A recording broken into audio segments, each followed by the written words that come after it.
Mind, spirit, or mechanics, the quantum leap from void to being. Chapter 5. Habit, Attractors, and the deep grooves of repetition. Every human being is, to a significant degree, a creature of habit.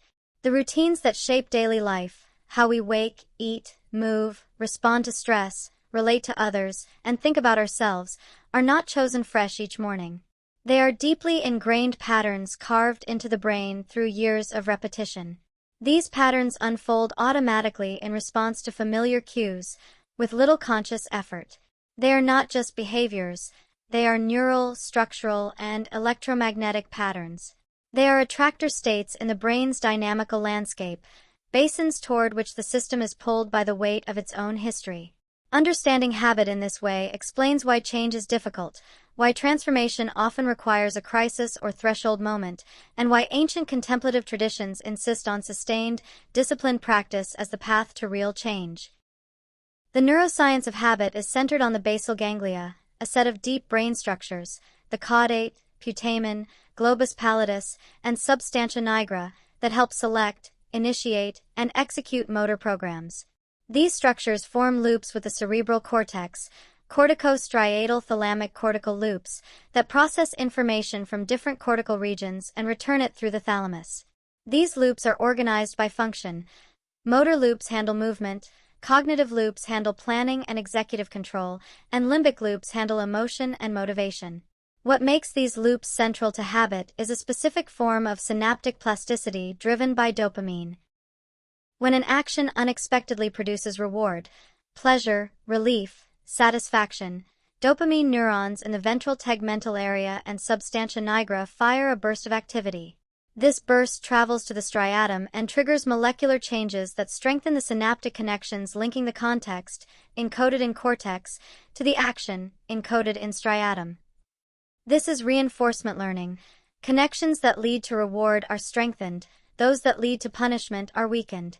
Over many repetitions, these connections become so strong that the action is triggered automatically by the context, without conscious deliberation. This marks the shift from goal-directed behavior, controlled by anticipated outcomes, to habitual behavior, controlled by cues. The behavior becomes an attractor. When placed in the familiar context, the system flows automatically toward the familiar response. And Graybiel's pioneering work at MIT revealed the neural signature of this transition. Recording from rats' learning mazes, she found that early in learning, striatal neurons fire throughout the behavior, encoding each step. As the behavior becomes habitual, the pattern changes. Neurons fire strongly at the beginning and end, at the cue and the reward, but fall silent in the middle. The entire sequence has been chunked into a single unit that runs automatically once triggered. This chunking is the neural hallmark of habit formation. This understanding has profound implications for addiction and trauma. Gabor Mate argues that addiction is not a moral failure or genetic defect but a response to pain, especially the pain of early emotional deprivation and trauma. In the Realm of Hungry Ghosts, he shows that nearly all severely addicted individuals he treated experienced childhood adversity, abuse, neglect, abandonment, violence, that left them with dysregulated stress systems and a desperate need for relief. Addictive substances and behaviors stimulate the brain's reward circuitry, flooding the striatum with dopamine and producing temporary comfort. The relief is brief, the consequences severe, and the cycle of craving, using, and withdrawal deepens the attractor in the brain's landscape. In dynamical terms, addiction is a deep attractor, a basin with steep walls and a wide catchment area. Thousands of repetitions of the craving-using relief cycle strengthen the synaptic connections that sustain it and weaken those that support alternatives. The result is a system resistant to change. The attractor is so deep that ordinary efforts, good intentions, resolutions, advice, cannot pull the system out. The addicted person is not choosing addiction. They are trapped in an attractor state that conscious will alone cannot escape. This is why Mate emphasizes compassion. The addict is constrained by neural history, not moral weakness. Trauma can also be understood as a deep attractor, but in a different dimension of the brain's landscape. A traumatic experience, especially in childhood, when the brain is still forming, does not simply create a painful memory.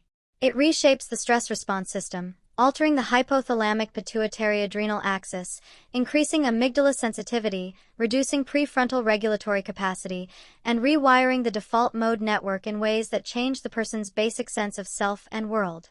Bessel van der Kolk, in The Body Keeps the Score, shows that trauma is encoded not only in explicit memory but in the body, in muscle tension, autonomic reactivity, and the felt sense of being in the world. The traumatized person does not just remember the trauma, they relive it, often unconsciously. The trauma becomes an attractor, a pattern the system returns to repeatedly because the basin is deep and easily triggered. Recovery from addiction and trauma is not a matter of willpower or insight alone. It requires reshaping the brain's dynamical landscape, building new attractors strong enough to compete with the old ones, and giving the system enough repetition, support, and energy to escape the pathological basin. This is why recovery programs emphasize daily practice: meetings, meditation, exercise, journaling, community. Each repetition strengthens the new attractor. Each day without the old pattern weakens the old one. Over months and years, the new attractor becomes stable, and the old one becomes shallow enough that the system no longer falls into it automatically. This is the neural reality behind the ancient insistence on practice. Daily prayer, meditation, ritual, discipline, not because one act produces transformation, but because repetition deepens the new groove. The Buddhist concept of saskara, habitual formations that drive suffering, is a phenomenological description of these attractor states. The Eightfold Path is a program for building new attractors, new ways of seeing, intending, speaking, acting, working, exerting effort, paying attention, and concentrating. Each is reinforced through daily practice until it becomes the dominant landscape of the mind. The Taoist cultivation of day, virtue, power, alignment with the Tao, describes the same process.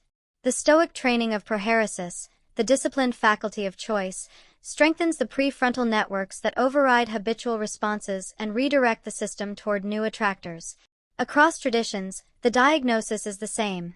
Humans are creatures of deep grooves, and liberation requires the patient, persistent creation of new ones.